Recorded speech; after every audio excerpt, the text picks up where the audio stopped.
Welcome back to our new vlog. તો અત્યારે વાગી ગયા છે સવારના 9:30 અને તમે લોકો જોવો છો અમે લોકો 2 દિવસ રખડી અને અમારી હાલત કેવી થઈ ગઈ છે. સવારના નાસ્તો નથી કર્યો અને અમે લોકો જઈએ છીએ કંઈક નાસ્તો કરવા જઈએ છીએ અને બીજું એક કામ છે. તો ગાઈઝ રસ્તા ઉપર અમને ઘણા બધા માણસો દેખાય છે અને આજે એવું કંઈક છે, આઈ ડોન્ટ નો કે શું છે, પણ જેના લીધે બધા અહીંયા દાન કરવા માટે આવે છે. ફિલહાલ તો અમારી હાલત જોઈને સામે વાળા અમને દાન આપી જાય ને એવી હાલત થઈ ગઈ છે, કારણ કે હવે બહુ થાકી ગયા છીએ ને હવે ઘર દેખાય છે. ખરેખર એક તો જોરદાર ભૂખ લાગી છે અને અમે લોકો 1.5 કિલોમીટર જેવું હાલી ગયા, પણ તો હજી નાસ્તાવાળાની શોપ ક્યાંય દેખાતી નથી. ખબર નહીં 5 કિલોમીટર હાલી જશે પછી આવશે. ત્યાં સુધી દ્વારકાધીશને રેડી થતા જોઈ લઈ. ફાઇનલી ચાલતા ચાલતા અમારું ડેસ્ટિનેશન આવી જ ગયું અને અમે લોકો પહોંચી ગયા છીએ નાસ્તો કરવા માટે. મુંબઈ સ્પેશિયલ મિસલ પાવ. અને ગાઈઝ વડાપાવની તો શું વાત કરું, જોરદાર છે. ખરેખર આનો ટેસ્ટ જોરદાર છે અને તમે જોવો છો કોઈનો વારો નથી આવવા દેતું.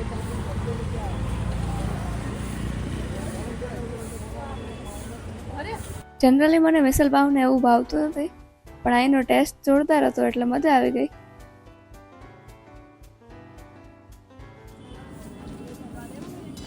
મિસલ પાવ કોના કોના ફેવરેટ છે કોમેન્ટ કરતા હો. One more added.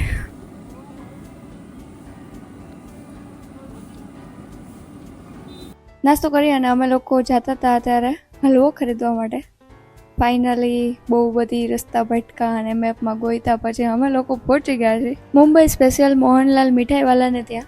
તો અમને કોઈક એવું સજેસ્ટ કર્યું હતું કે અહીંનો હલવો ખાઓ તો તમે ખાતા જ રહી જાઓ, એટલે અમે લોકો છેટ ક્યાંયથી ને અહીંયા સુધી પહોંચી ગયા અને ચાચા બધા હલવાનો ઓર્ડર આપી દીધો છે.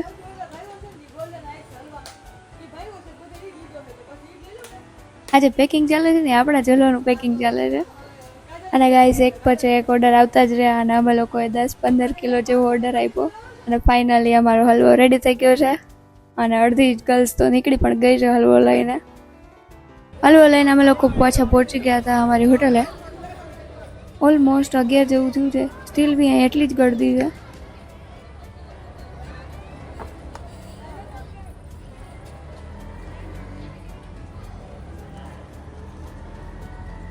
એમાં એવું છે કે 1-1.5 વાગ્યાની આસપાસ અમારી ટ્રેન છે, એટલે અત્યારે તો અમે લોકો જઈએ છીએ જમવા માટે. તો હજી નાસ્તો કર્યો અને અમે લોકો અત્યારે પહોંચી ગયા છીએ લંચ કરવા માટે રાધાકૃષ્ણ રેસ્ટોરન્ટમાં.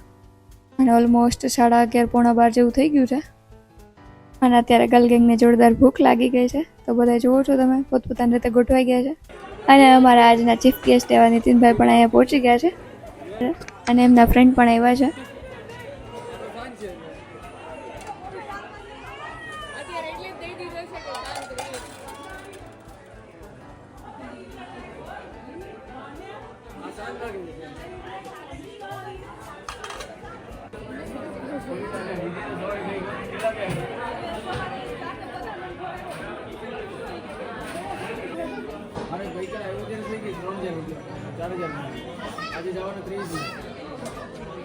ઓર્ડર તો આવી દીધો છે, ખબર નહીં આપણું ક્યારે જમવાનું આવશે, ત્યાં સુધી થોડો ટાઈમ પાસ કરી લે વાતું ચીતું કરીને.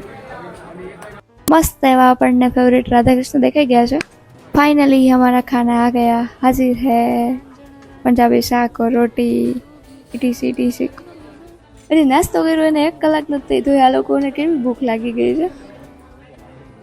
કાંઈ વાંધો નહીં, બધા જમે ત્યાં સુધી આપણે એ લોકોનો વિડીયો શૂટ કરી.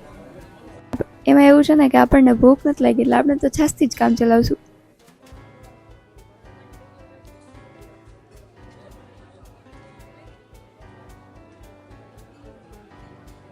તો જોયું ગાઈઝ બધાને કેવી ભૂખ લાગી, તો ફટાફટ જમવાનું પતી ગયું. આજની પાર્ટી નીતિનભાઈ તરફથી. તો એ લોકો બિલ પે કરે છે ને અહીંયા છાસનો પ્રોગ્રામ ચાલે છે. હાલ હરખા હોવા ઇઝ નોટ ઇમ્પોર્ટન્ટ, પણ સેલ્ફી લેવી ઇઝ ઇમ્પોર્ટન્ટ. કોઈ સ્માઇલ કરે કે ન કરે, આપણે તો સ્માઇલ કરવાની જ.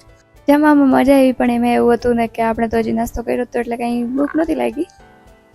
પણ આ તો કહેવાય ને કે શરમે ધર્મે જમવું પડે, એટલે અમે લોકોએ ફટાફટ જમી લીધું અને હવે અમે લોકો જાય છે હોટલે સામાન લેવા માટે.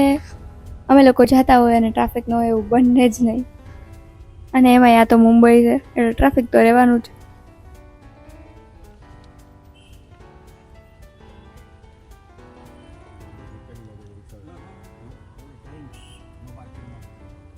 એકચ્યુઅલી એમાં એવું છે ને કે મને કારથી બહુ પ્રોબ્લેમ છે અને મારથી વધારે દીસુને પ્રોબ્લેમ છે. તો તમે લોકો રીલમાં જોયું હશે એ તો અલગ હશે, પણ અત્યારે જે રિયલમાં જોવો છો ને એ બી કંઈક અલગ જ હશે.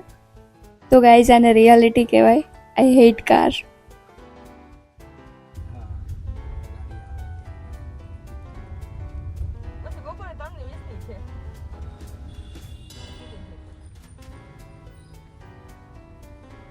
ઓલમોસ્ટ અમે હોટલ પાસે પહોંચી ગયા છીએ. સો હવે મળીએ નેક્સ્ટ પાર્ટમાં. ત્યાં સુધી તમે લોકો લાઈક, કમેન્ટ અને સબસ્ક્રાઈબ કરતા આવો. Thank you for watching.